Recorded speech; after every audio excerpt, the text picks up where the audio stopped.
Assalamualaikum warahmatullahi wabarakatuh. Perkenalkan, nama saya Dinda Aulia Aceh, NIM 2320107171, Prodi Pendidikan Agama Islam, Fakultas Tarbiyah dan Ilmu Keguruan di UIN Syekh Ali Hasan Ahmad dari Padang Sidempuan. Tujuan saya membuat video ini adalah untuk menjawab pertanyaan dari teman-teman sekalian mengenai apa sih macam-macam amwal itu dan juga apa sih manfaat dan urgensi daripada amwal ini. Jadi guys, saya membuat video ini untuk memenuhi tugas individu saya dengan mata kuliah Fikih Muamalah dari dosen pengampu Sir Anwar Habibi Siregar MAHK. Jadi guys, silakan disimak baik-baik ya, silakan ditonton. Menjawab pertanyaan dari teman kita Soloflibi, yaitu pertanyaannya apa sih macam-macam dari amwal itu. Jadi guys, saya akan menjawab pertanyaan dari itu, di mana macam-macam daripada amwal itu yaitu pertama, harta milik pribadi. Harta milik individu yang digunakan untuk kebutuhan pribadi seperti rumah, kendaraan, dan juga tabungan.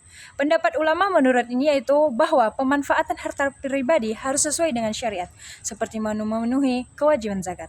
Imam Malik menekankan pentingnya keadilan dalam penggunaan harta individu agar tidak melanggar hukum Allah, di mana dalil Al-Quran yaitu A'udzubillahi minasyaitonirrajim, Bismillahirrahmanirrahim, Khuz min amwalihim sadaqatun tutahhiruhum wa tuzakkihim biha. Ambillah zakat dari sebagian harta mereka, dengan zakat itu kamu membersihkan dan mensucikan mereka. Itu dalam Quran surah At-Taubah ayat 103. Yang kedua yaitu harta agama, di mana harta yang digunakan untuk ibadah atau tujuan keagamaan seperti zakat, infak, wakaf, dan juga sedekah. Pendapat ulama mengenai ini yaitu Imam Nawawi menekankan bahwa harta agama harus diberikan dengan niat ikhlas kepada Allah agar mendatangkan berkah dan juga pahala. Dalil Al-Quran yaitu wa aqimus salata wa atuz zakah, yang dimana dan dirikanlah salat, tunaikanlah zakat. Quran surah Al-Baqarah ayat 43. Yang ketiga yaitu harta milik umum, yang dimana harta yang menjadi milik bersama masyarakat untuk kepentingan umum seperti sumber daya air, hutan, ataupun jalan. Pendapat ulama mengenai ini di mana Imam Abu Yusuf, murid Imam Abu Hanifah, menyatakan bahwa pengelolaan harta umum harus bertujuan untuk kemaslahatan umat dan tidak boleh dimonopoli oleh individu tertentu. Dalil Al-Quran yaitu kaila yakuna dulatam bainal a'udzubillahi minasyaitonirrajim kaila yakuna dulatam bainal aghniyai minkum, dimana artinya agar harta itu jangan hanya beredar di antara orang-orang kaya saja di antara kamu. Quran surah Al-Hasyr ayat 7. Keempat guys, harta negara, di mana harta yang dikelola oleh pemerintah untuk kemaslahatan masyarakat seperti pajak, hasil tambang, atau aset negara. Pendapat ulama mengenai ini yaitu Ibnu Taimiyah menekankan bahwa pengelolaan harta negara harus adil, transparan, dan bertujuan untuk kesejahteraan rakyat, bukan keuntungan golongan tertentu. Dalil Al-Quran yaitu wa anfiqu fi sabilillah, dan belanjakanlah sebagian dari hartamu di jalan Allah. Quran surah Al-Baqarah ayat 195. Yang kelima yaitu harta haram, di mana harta yang diperoleh dengan cara yang tidak sesuai dengan syariat Islam seperti hasil riba, mencuri, dan juga menipu.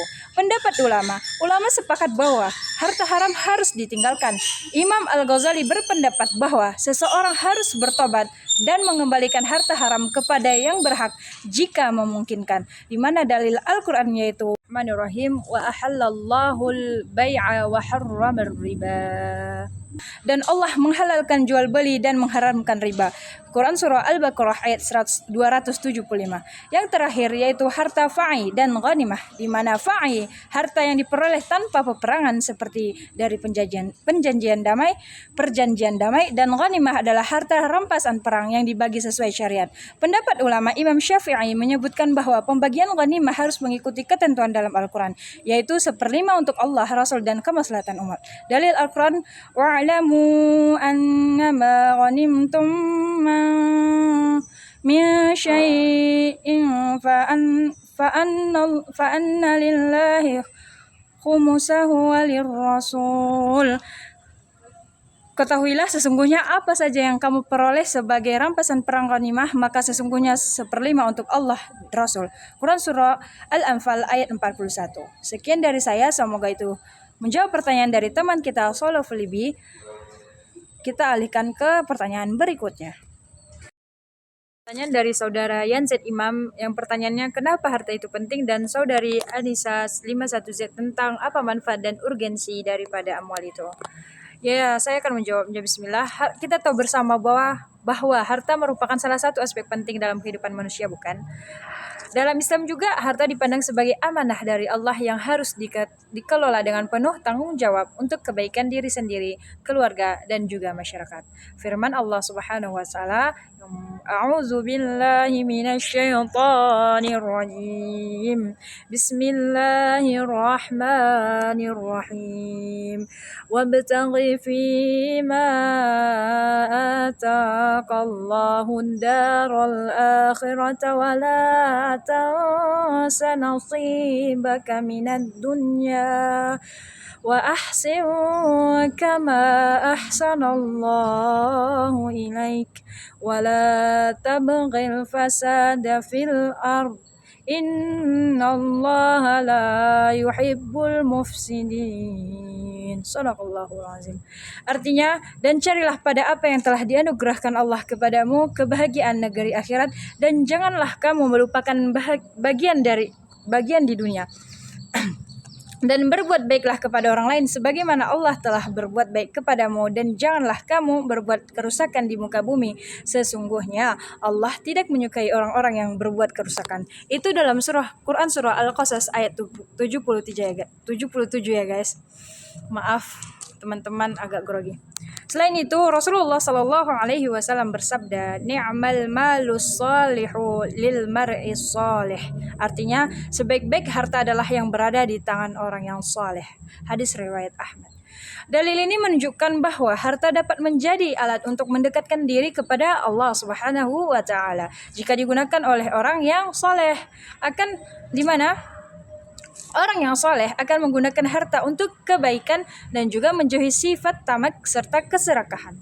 Pandangan ulama mengenai manfaat dan urgensi ini yaitu seperti Imam Al-Ghazali dalam kitabnya Ihya Ulumuddin menegaskan bahwa harta adalah alat bukan tujuan. Harta adalah alat bukan tujuan. Menurut beliau, harta menjadi baik jika digunakan untuk membantu sesama, memperbaiki kehidupan, dan beribadah kepada Allah Subhanahu wa taala. Beliau juga mengingatkan bahwa manusia harus selalu mengontrol hartanya, bukan sebaliknya. Imam Nawawi juga menyebutkan bahwa harta yang diperoleh dan digunakan dengan cara halal akan membawa keberkahan di dunia dan di akhirat. Jadi kesimpulan daripada urgensi atau kepenting atau manfaat daripada harta ini adalah harta dalam Islam memiliki manfaat besar, mulai dari memenuhi kebutuhan hidup hingga menjadi sarana untuk mencapai ridha Allah Subhanahu wa taala. Akan tetapi, harta harus diperoleh dengan cara yang halal dan dikelola dengan bijak.